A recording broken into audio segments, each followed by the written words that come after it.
এই যে ওয়েট আগের যে ভিডিওতে আমি তোমাদের আটকে রেখে দিয়েছিলাম দেখাবো বলে, এটা হচ্ছে সেই ভিডিও। যাই হোক, আমরা চলে গেছিলাম পূর্ণলক্ষ্মীতে, যেটা হচ্ছে ডায়মন্ড হারবারে আছে। তো এটার হচ্ছে এটার একটা প্রেসিডেন্সিয়াল রুম ছিল, যেটাতে আমার শ্বশুর শাশুড়ি স্টে করেছিল। আর বাইরে বেরিয়ে যা রোদ, ওফ বাপরে বাপ, মানে জাস্ট আর নেওয়া যাচ্ছিল না। তো ভাবছিলাম বাইরে না বেরিয়েই ভিতর থেকেই দেখাবো, বাট এত সুন্দর ভিউ ছিল। বাট এদিকটা তো গ্রাম ছিল ওই দিকটাতে। তো এইটা হচ্ছে পুরো একটা রুম ভিউ। আর রুমটা খুবই ভালো ছিল, 2 BHK ছিল, বাট আমাদের 1 BHK দিয়েছিল। আর এটা হচ্ছে আমার আর অনিরুদ্ধর রুম।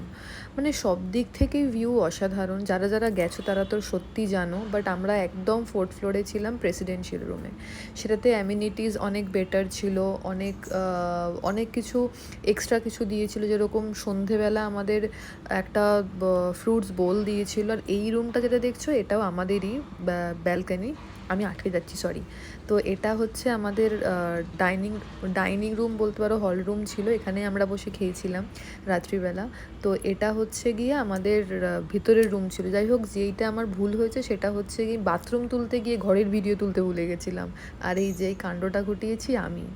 যাই হোক, বাথরুমটা দেখানোর একটাই মাত্র কারণ, বাথরুমটাও খুব ভালো ছিল, বাথটাব ছিল, আর তো ভালোই জিনিসপত্র ছিল। খুব মজা করেছি। আমাদের একদিনের ট্যুর ছিল, বাট ঠিক আছে, একদিনের জন্য এনাফ আর কি। আর এই যে আমি জাস্ট ওয়েট করছিলাম যে হচ্ছে গিয়ে আমাকে একটা ফলস দিয়েছে, দেখো আমি জাস্ট ভাবছিলাম, এত খিদে পেয়ে গেছিলো, আমি ভাবলাম দাঁড়াবে, পাত্তা না দিয়েও ওপরে উঠে গেছে। যাই হোক, দেখাচ্ছি নেক্সট হচ্ছে ভিডিওতে, ততক্ষণের জন্য ওয়েট করে থাকো, ঠিক আছে? আর বাদ বাকি আমাদের যে রুমের ভিডিওটা, সেটা আমি ভিডিও তো না সরি ছবিটা যেটা আমি অ্যাটাচ করে দিয়েছি, দেখে নিও, অসাধারণ লাগবে। যদি কেউ যেতে পারো একদিনের জন্য ট্যুর, অসাম। বাকি থাকবে নেক্সট ভিডিওতে। বাই।